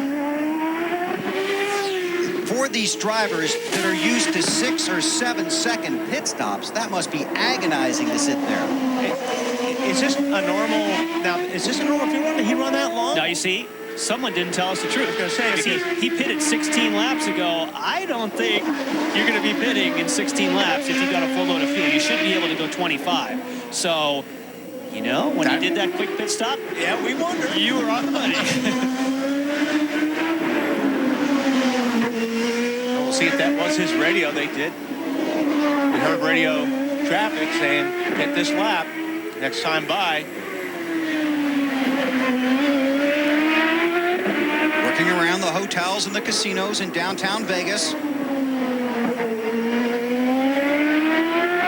coming up on pit entrance up here right after he gets through the chicane, so we'll see if he dives to the right. This time, pit. And there it is. Here he comes, race leader to pit road. And again, just watch the fueler. Can be a very frustrating situation, but Will Power headed for his stall along pit road here at Vegas. Right on the mark. Going to take in a lot of fuel this time. Take a little bit longer. You're running great. You just got to keep doing what you're doing. Right on the mark. They'll talk them all the way through. And let's take a look at. Oh, there's a little miscue. All right, we're all right. Just got to take a little bit longer on the fuel. You want to keep an eye on the time behind. When you go out, we're going to go. That's Derek Walker trying to keep him calm. This the fuel valve closed. The fuel valve closed. Right in here. That's where you're looking. See all that fuel flowing? Okay, go. Wow. We are so used to seeing 6 to 10 second pit stops in Champ Car. I guess in this particular, they obviously got pinned with the front tire. Right. And it was going to be a long stop anyway, but unfortunately, in order to get all the fuel, they just have to be ultra slow. Extremely frustrating for the drivers and the teams. Obvious section of the track right here. 90% of this racing surface repaved for this race. And that was about the difference in time. Now, Paul Tracy is back in front of Will Power, and that is about the time, you know, if you add it up, Paul Tracy was in there that much time in the pits longer than Will Power the first time. Yeah, but Paul Tracy had to come back. So the fact that Paul Tracy now is ahead after making 2 pit stops, pretty impressive. Tracy is running some very fast laps out there right now. See how it all pans out. We'll be back in a moment with more from the Champ Car World Series Vegas Grand Prix after these messages and a word from our local NBC stations. Wild start to the 2007 season for the Champ Car World Series. 18-year-old Graham Rahal in his first Champ Car race hits the wall on the first green flag lap. Not the start he was looking for, certainly, but tell you what, this guy's the real deal. He's gonna be good in these cars. Alex Figge spun under caution. Getting into the back of his teammate. This is Will Power, the pole sitter, taking the lead back from Paul Tracy, who took it on the first green flag lap. Dan Clark into the tire wall. That's outside of turn 3. Justin Wilson, fast early, but then difficulties put him out of the race. And he also made the long walk back to the paddock. 3-time series champion Sebastian Bourdais with a miserable day that is now over. Why? Because last time we saw his car, it looked like that. And finally, under team instructions, he just parked it in a safe place and went to McDonald's for lunch. Will Power came in as the race leader, had a little trouble getting into his pit stall there, and then it took forever to fuel the car, a common problem we've seen throughout the day. Working lap 48, Bruno Junqueira scored as the race leader. He's out of sequence, but he's leading. And at one time, we certainly saw him in a lot of trouble. And Wally, you thought that was the red tires going off. He's on the blacks now and obviously has good balance. Will have to make a pit stop and give up this position. But great ride for him. Again, another driver that wasn't confirmed until he actually got here on Thursday. So what you're saying is that Paul Tracy and Will Power are racing for the lead. Is that what you're telling me? Second and third? Unless we have some odd Russian timing. But no better place to be running up at the front, gaining time. And who knows, maybe his car fills quickly. You know what, this race could be won by the one that can actually take a full load of fuel. That's right. in 10 seconds. You'd be miles ahead. Yeah. Yeah, and I mean, Paul Tracy is, I think, the fastest car on the racetrack right now, and here we go. Well, let's see if the coin operation can, in fact, have what we've become used to. That's Dale on the radio. All clear out. Look for Arturo. Let's hit the park. No changes. Black tires only and fuel. Cameron Steele. I'm waiting here for Bruno Junqueira. Remember, he won a race in each of his first 5 seasons of the Champ Car. Last year, he was not able to do it. Now, you'll see the umbrella coming over on the back of the gas man. He is waiting to find out how much fuel is going into the car. They are going to be able to fill it a little short. They've shut it. Problem with the fuel fill going on right now. I don't think he got a drop of fuel. He is going to be coming back in, or he's going to run out of fuel. Fueler was motioning from the beginning that there was no fuel flow whatsoever. And there's something that's called a dead man valve. It's just... Yeah. That's Dale Coyne. We got to do it again. The valve's got to go straight. The valve never went. There's Dale Coyne on the right. Yes. Team owner. Save me some fuel. Pit. Dig. The valve never opened. And I was talking about a dead man valve. That is a large valve that someone physically has to hold down with a spring. If there was ever a fire and you let go of it, it shuts off the fuel flow. But it sounded to me like that was the nozzle, not the dead man valve on the actual tank itself. Paul Tracy, the race leader. Let's check in one more time on today's Mazda virtual pit stop. See where you viewers try and make the right call. Your last chance. Today's question was, who has the best chance to unseat Sebastian Bourdais as the Champ Car champion? And there are the results. Race leader Paul Tracy, a popular pick. They know what they're talking about so far. Yeah. Will Power runs second. Tagliani scored third. Then the rookie Duambros in fourth. Catherine Legg scored in the 5th position. Working lap 51. There's Tracy. Now this is Junqueira's pit stop. Now watch immediately. Watch this. This is the sign. Give me fuel. Give it to me. Open it. It's not flowing. And the fact that he's motioning back to the dead man valve, but it appears as though the actual nozzle here, where it engages in the car, was the one that wasn't opening. And I'm kind of surprised that they released that car. If there's no fuel going in, they must have known that. Why didn't they, you know, you can hear Junqueira was revving the engine up. I think that fueler wanted to get out of the way of that right rear tire. But still, I still should have said, wait, stop, don't go. Because they're going to lose more time doing it this way than if they just would have taken care of the problem right there. Especially if you don't make it back. Tracy leads. Headed for turn 1. About 190 miles an hour when you get there. Tight left-hander. Then downhill, roughest section of the track. They couldn't smooth out this portion of the track because it's below the water table. They were afraid if they weren't too deep, they might hit water. Yeah, they said, yeah, you can grind if you want, but if you spring a leak, you might be in a couple $100,000 of a redo job underneath there. I said, well, we can live with a few bumps. It'll be a fountain part of the racetrack.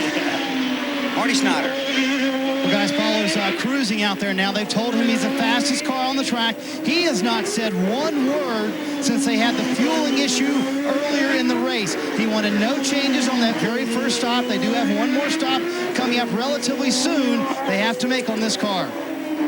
Thanks, Marty. Will Power gained out on that lap. Update on Power from Bill Stevens. If you talk to Will Power, you're not going to be too surprised that he's running up the front, in the front, around the front, because all weekend long, that was the phrase that he used. We think we can run up front. We think we can run up front. His chief mechanic, David Faustino, has come up with a tremendous race package, according to Will. And just to show you how dominating he was in qualifying, his second fastest lap would have got up the pole. Thank you, sir. NBC Monday, April 23rd, Heroes returns. They saved the cheerleader. Now it's time to save the world. Heroes returns with an all-new episode, Monday, April 23rd on NBC, The Return of Heroes. Paul Tracy trying to be a hero here in Las Vegas. He's the race leader. Will Power runs second. Then it's Alex Tagliani, the rookie Robert Durmos, and Catherine Legg, the top 5 here in the Vegas Grand Prix. And Will Power's lap times are unbelievable.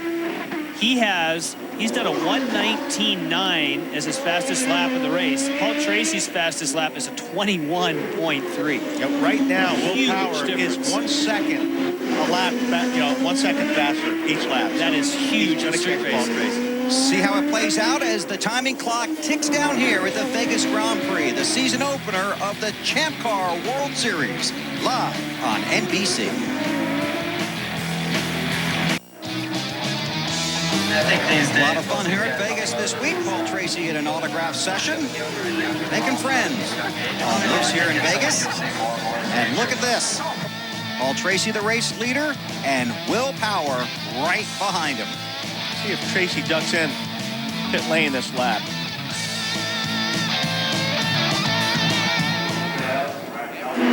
The left-hander here.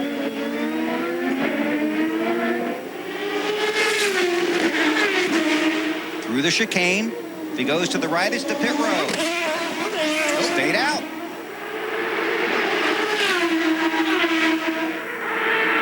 Less than 18 minutes of race time remains.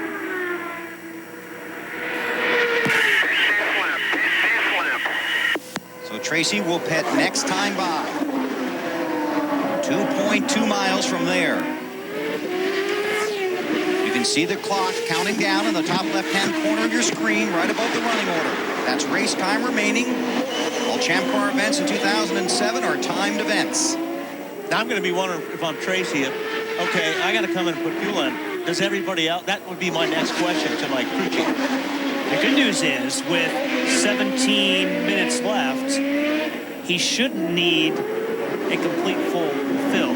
And that's obviously, we already know that Paul Tracy is one of these cars today that takes a very long time to fill up. So that may be a blessing in disguise for the Forsythe team. It's been a fueling issue with some of these DP01 chassis. Every team in Champ Car runs the same car. This is its first race. Some glitches were expected. Champ Car has worked very hard on the fueling issue, and the teams have worked extremely hard as well. Through the chicane on the pit road, Marty Snyder. And he's coming this time, Bill, and they told him, Neil Mickelwright, one of his engineers told him, go as hard as you can go for these laps and then bring it to pit road. They asked Paul about chassis changes. He once again replied, none. This is a young man who's very hungry to win a race. His last win, June 2005, 22 races ago. He will bring it down pit road very slowly. There'll be no changes, and they'll get the fuel they need. Hopefully. Hopefully. Let's listen to Neil Mickelwright. You will get no drink. Everything's going smooth. I want you to get ready. Get ready. Hold, go. You heard him say, Bill, it was going to be a short fill. So that was a short fill. They did not need to get him full, as Jan pointed out earlier. And by the time we could even circle the vent hose, they were gone. So what a bonus when you don't have to fill it up completely.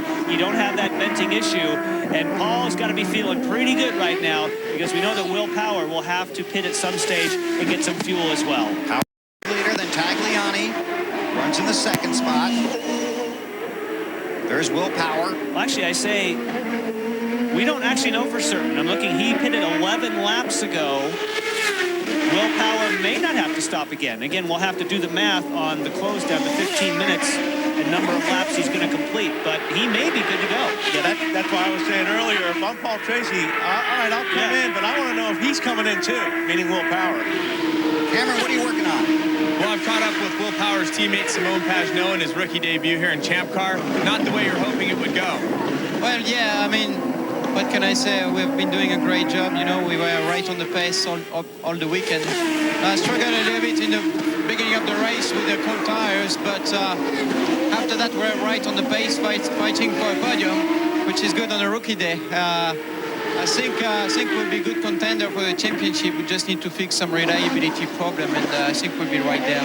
Today an engine problem put him out, and you'll remember that he missed the warm-up this morning with the fuel cell issue. Difficult start to the season for the rookie. Hey, Cameron, while you're there, find out if Will Power needs more fuel, because that could be... Uh-oh. Another That's car is Neil coming to a Johnny. stop. Yes. Neil Johnny has pulled into the drive-through. The rookie, born in Switzerland, lives in England, 23 years old. Formula One test driver in 2006. Alex Figge. Looks like he's had another spin. Had one earlier.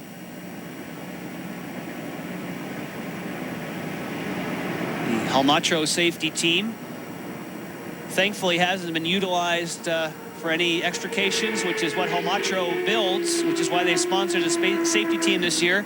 But they're getting their exercise, yes, they getting are. people restarted. When these onboard starters get perfected, they should have an easy day. And that's a new addition to the car in 2007. Yes, and as Cameron was saying, these cars will start when they're cold. Unfortunately, they just don't have enough power at the moment to fire up when they're hot. But again, that's a work in progress. Bill Stevens. Guys, I just talked to Paul Gentilozzi, and you can see Alex Tagliani is back in. They thought they were going to be able to go the distance, but they were banking on another yellow flag. They didn't get it. It's a splash and go for the number 8 car. So Tagliani heads off of pit road. Okay, he did 18 laps. Will Power has done 13. So Will Power, it just depends on if he filled it up last time. Well, Jan, I can tell you from down here in the pits, I just got the nod from Derek Walker and the engineer and another crew member. Now, remember, this could be a chess game they're playing with me.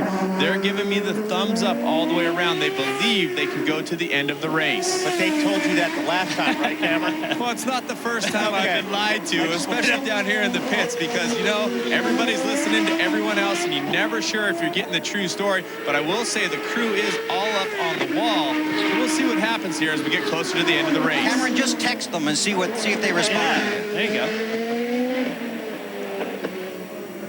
go. Alex Tagliani. Paul Tracy currently scored in the 5th position. He's 39 seconds behind the race leader.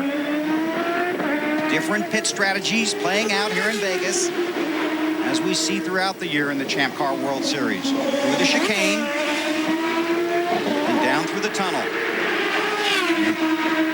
Here's where you're hustling the car. Let's get an update from Marty. Well, Bill, so I don't get accused of lying. I'm going to let Neil Mickelwright tell us the truth. Can you guys make it all the way on fuel, Neil? Absolutely. Yeah. No problem at all. No, we're good to go now on fuel. We're just giving it everything we've got, hoping a few other people have to stop or slow down to make it. The one quote that Neil told Paul earlier on was, I want you to drive as hard as humanly possible. You have the car to win this race. Probably don't have to tell that to Paul. That might bite you. I'd say drive just a little under what's humanly possible, so we have a car to take to Long Beach. But Neil Mickelwright, we listen to him a lot on the radio. He really has kind of a soothing, encouraging kind of tone. And you know what? When you're riding around in a race car, the only guy who's riding with you is the one on the radio, and he's one of the best. And Neil's been there a long time. Yeah. Will Power, the race leader. Less than 11 minutes left here in Vegas. When we come back, we'll take you right to the checkered flag in the Vegas Grand Prix on NBC. NBC Sports presents the Champ Car World Series Vegas Grand Prix. Today's race is brought to you by Bridgestone. For drivers who want to get the most out of their cars, it's Bridgestone or nothing. By the action-packed thrill ride movie Redline, in theaters April 13th. And by the all-new Mazda CX-9, 7 passengers the Zoom Zoom way. Coming down to the 8-minute mark here in the Vegas Grand Prix. All timed events in 2007. This one 1 hour and 45 minutes and 8 minutes now left to go in this race. You can see the clock ticking down in the upper left-hand corner of your screen. Will Power is the race leader. By a bunch right now, too. Got about a 16-second lead on second place. There's Will. If he's got enough fuel, everybody else is in trouble, Jan. And he hasn't backed off enough. If he was in fuel trouble, his lap times would be quite a bit slower. So it does appear at the moment, as we take a look at Robert Dornbos, who has worked his way. Fantastic debut for him. He runs second at the moment. A update from Cameron Steele. Tristan Gomini coming in right now, and you'll remember, oh, you can see him sliding past the marks. Everybody here in pit road talking about how slippery the pits are. There you saw the tap. It was just a splash. You will remember, however, though, that Champ Car veteran Jimmy Vasser did tell me they had enough fuel to go all the way. They ended up needing a splash.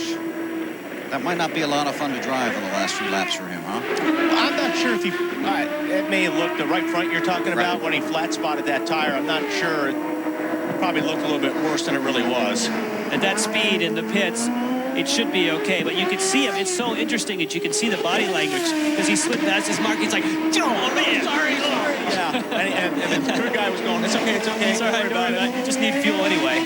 The marks are really important when you're getting a tire change because obviously the guys have, in this particular series, you have the opportunity to put the wheels in place. And you saw what happened when it was one of the Team Australia cars that came in. Will Pagano. Yeah. You can pinch a guy against the wall, and so the marks are really important. You see the drivers doing the job on the track. Assisting today is one of the most experienced group of marshals ever assembled for a Champ Car race. Among the 100-plus volunteer marshals are participants from the U.S. and Canada, plus a dozen from England, 6 from Holland, and 2 from Germany. The average experience level here, over 20 years per marshal. More the same next week when we get to the Long Beach Grand Prix. You'll see it here on NBC.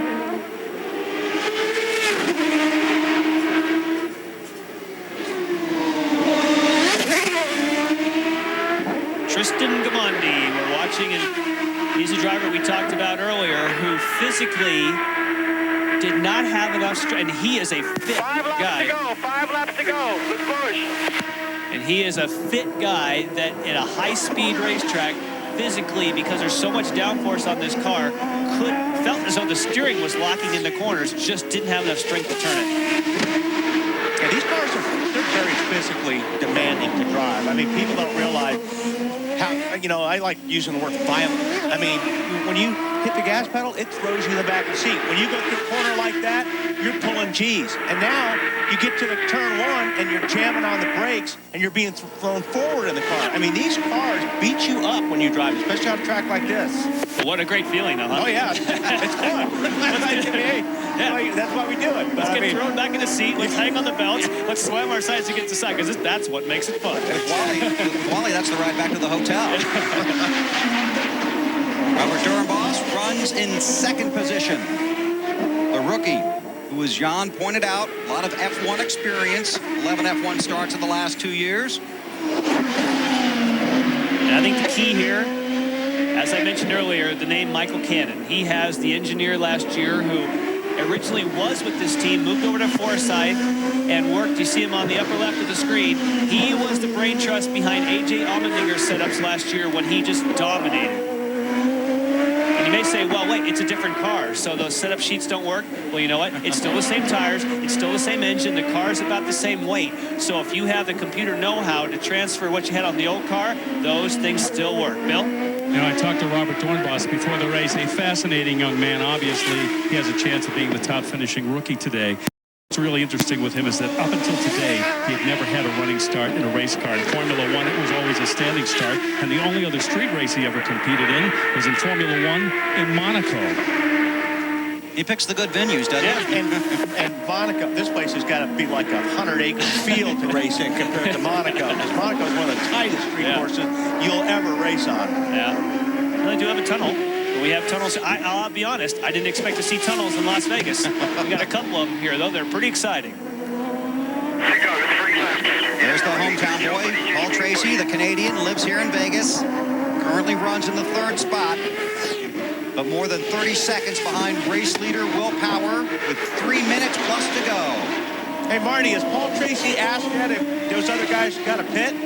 He has, and he said all they replied back was, you're a long way back from the guy in front of you. I think he's some 15 seconds behind 2nd place at this point. But as you mentioned, Bill, his hometown race, he hasn't won in a year and a half, signed a brand new sponsor this week in Monster Energy Drink. He finished 2nd 3 times last year. He described last year as very frustrating. This may be a frustrating start to 2007. Even though he's going to finish well, they know they had a car that could have won this race. Yeah, but you know what? When you're in that situation, at least you have some hope. I mean, you know you're going to be able to fix that problem. At least you're not out to lunch. When you are competitive and you have problems, that's a little bit easier to take, I think, sometimes than if your car's just not running well and, you're not getting the finishes. And he just drove by his nemesis, the McDonald's car of Sebastian Bourdais. And any day that you're getting more points than Sebastian Bourdais is a good one. Because there haven't been very many of those in the last few years. And how about Will Power? Looking at his first Champ Car World Series win. 2 laps to go. 2 laps to go. Keep going. Tracy heads into turn 1. They want him to push just in case the calculations are wrong for Will Power. He's not going to catch him if nothing happens to Will. There's the race leader. Less than 2 minutes away from his first victory. His second full season in the Champ Car Series. Won the pole at Surfers Paradise last year. I think that was the breakthrough for him. He went out on a street course in Surfers Paradise that's similar to this, especially there with the big curves. He let it hang out in his home country. He got the pole position, and he's been a different guy ever since. He's just gained that confidence, and he's almost unstoppable. Last lap here at Las Vegas. Will Power, the race leader. An 18-second lead over Doornbos. Sounds like he's saving fuel right now. I mean, when he went through the chicane that time, normally he was just lighting it up, and boy, he really laid the throttle down easy. In fact, I don't know who that is trying to catch him right there. Bruno Chikara. But it looks like he's taking it easy this lap. Well, you would, even if he had fuel. You don't want to push it when you have an 18-second lead. But he was calling back. What'd you say? I want to be sure I get it right. He is so mild-mannered, but he gets with it in the race car. As far as personality-wise, he's pretty laid back. But you know what? When he had his qualifying time here yesterday, he was all fired up. But just walking around the paddock talking to him, he's very unassuming. Past the hotels and the casinos in downtown Las Vegas for the final time. I think Marty asked him this morning, didn't he? Yeah. You can qualify. You've got what it takes to win a race. Yep. And he said he thought they were there. Derek Walker looking for his first Champ Car Series win since 1999. Out of the tunnel, up the hill for the final time. The Champ Car season begins in Las Vegas, and Will Power is the winner. Got it, Will. You got it. Well done. Fantastic job, Will. Fantastic. Great. Robert Doornbos coming home for second. Whoa, that was close.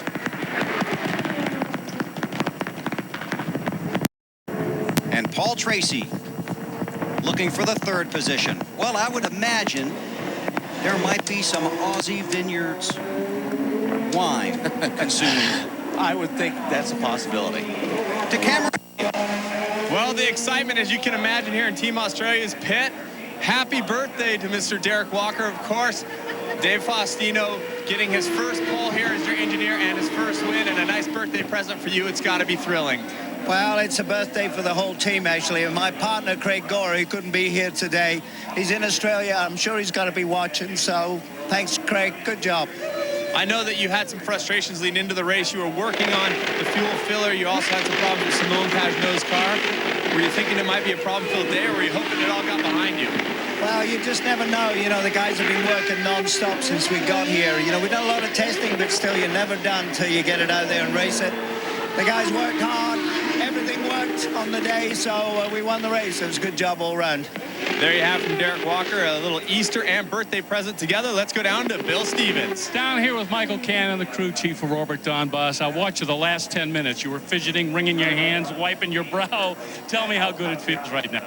It's lovely. I mean, I thought we were going to do another all-stinger and get the guy first win, first outing, but I mean, Power had a very strong car. They're a good bunch of guys. I'm very happy for Walkers. But there have been a lot of cars having problems, falling by the wayside, so it's a new car to everybody. I mean, we were pretty nervous, but boys did a great job. And your strategy today seemed to work to perfection. Actually, we were forced into that strategy a little bit. So we didn't get all the fuel in the car on the first stop, but we knew it'd be close. We got him safe fuel, and he did it for us. I have to ask you, I know you don't wish anybody ill, but to see what happened to the three-time champion today, and to know that there's a long season ahead of us, there may be some parity this year. Oh, indeed. I mean, we gave Seabass a good run last year, but make no mistake, Sebastian's an excellent competitor. He'll be back just as strong as ever at the next race, I guarantee. What a debut for Robert Doornbos.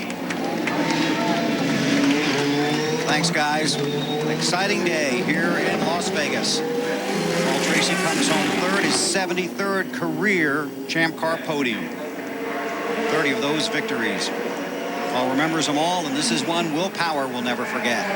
His first win in the Champ Car World Series. He led 29 of the 68 laps today.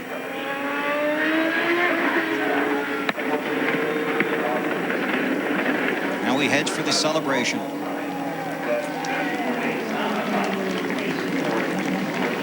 You call that a surprise winner, Jan? No, I don't think so. I mean, it's easy to say that now, but he was the class of the field in qualifying. It was just, could he keep the car together? And that's the question that Marty asked. You're a heck of a qualifier. How are you as a racer? Well, he answered Marty's question definitively today. Well, he started first, and he finished first. He's congratulated by his team, and somewhere down there in that celebration is Marty Snyder. Well, Bill, it's been 8 years for this race team, for Walker Racing, since they won. It was Portland back in 1999. They last pulled into victory lane. Today they do it here in Las Vegas, the inaugural Las Vegas Grand Prix. I asked Will earlier, you know, are you seasoned enough to win a race? He told me off camera, I know we have the pace. I just hope I can do it. Not lacking any confidence, though. He pulled it off today. And his first career win, Will Power, everyone.